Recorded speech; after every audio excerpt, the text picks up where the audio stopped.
God is telling me to tell you that he knows how tired you are. I just got off of a 12-hour shift. I'm a mechanic, so I'm working very hard. And you know that if you have talked to any mechanics, when you're doing work on a car or a plane or whatever you're working on, sometimes you got to realize that if you don't do the right work, you'll end up playing with someone's life. And that's not what anybody wants to end up happening. Nobody wants to be responsible for somebody getting hurt. So that's why we have such long shifts, because you got to make sure you do something right the first time so you don't have to go back and do it again. What am I trying to say with this?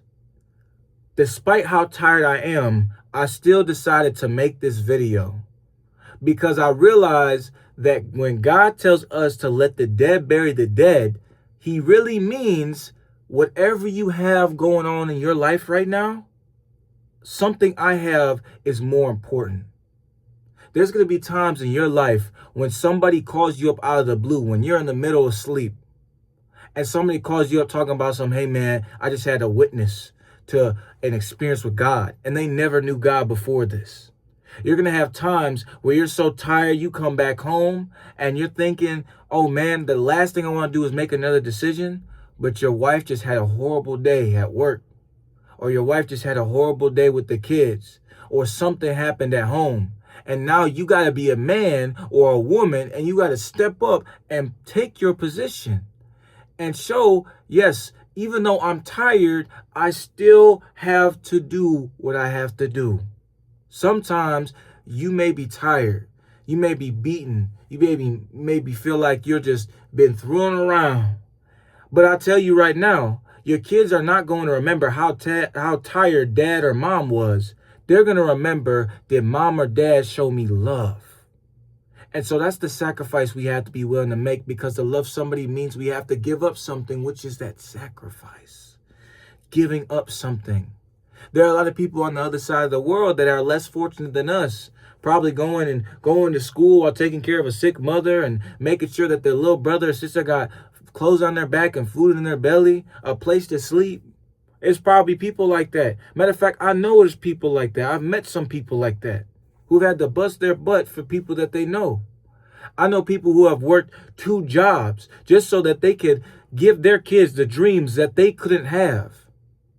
There are people who are tired, more tired than you and me, but they still move forward. Because you can be tired, but you still have to realize, I still have to pick up my cross. I still have to go to work. I still have to bust my butt. Because without me getting out of my bed, there's people's lives at stake.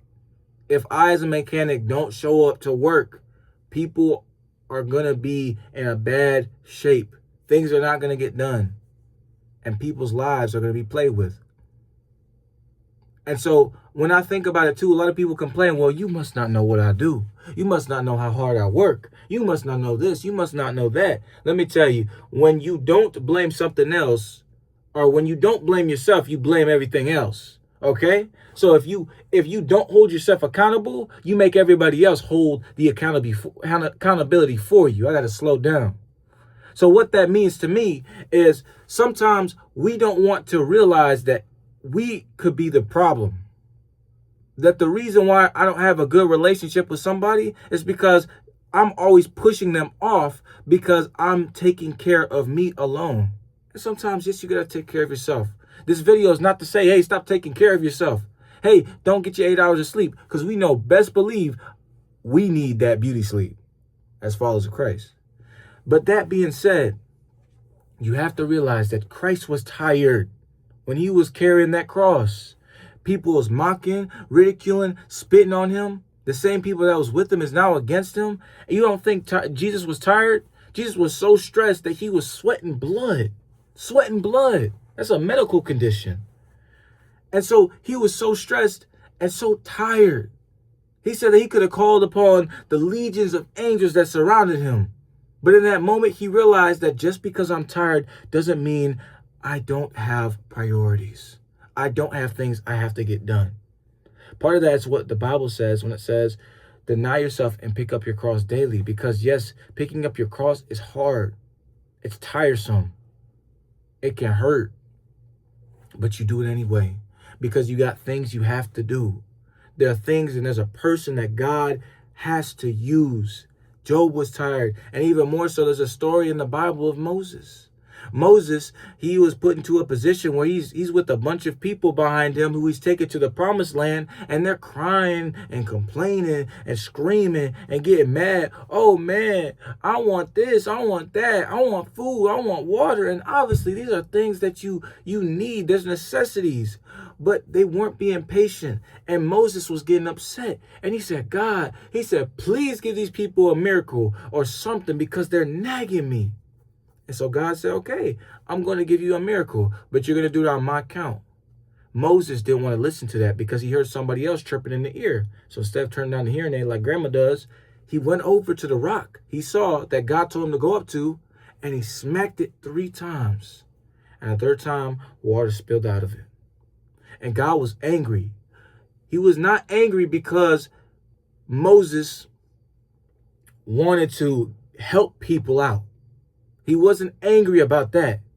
He wasn't angry that he wanted to solve the problem. He was angry because he was trying to solve the problem while thinking that he was the problem solver.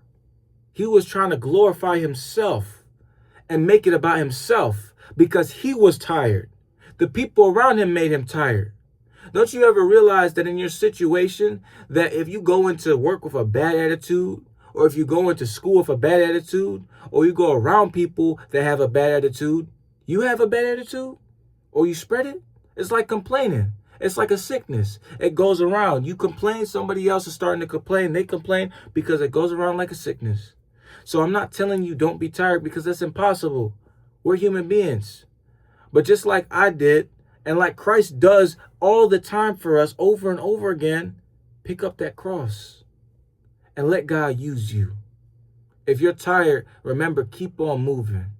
And I know that God has something planned for you despite where you're at right now. Don't worry, all that work will pay off. And in due time, you will prosper. The Bible says, don't grow weary of doing good, but in due season, you will produce good fruit and your leaf will never wither. And whatsoever you do shall prosper. I probably just butchered that, but you get the idea. Whatever you do shall prosper. Just keep on doing what's right. Keep on doing good. And keep on hanging on despite being tired. There's people that need you, and you might be the only Bible someone ever reads. I hope you guys enjoyed this video. If you did, please like it. God bless you guys. Take care of yourself, and I'll see you soon.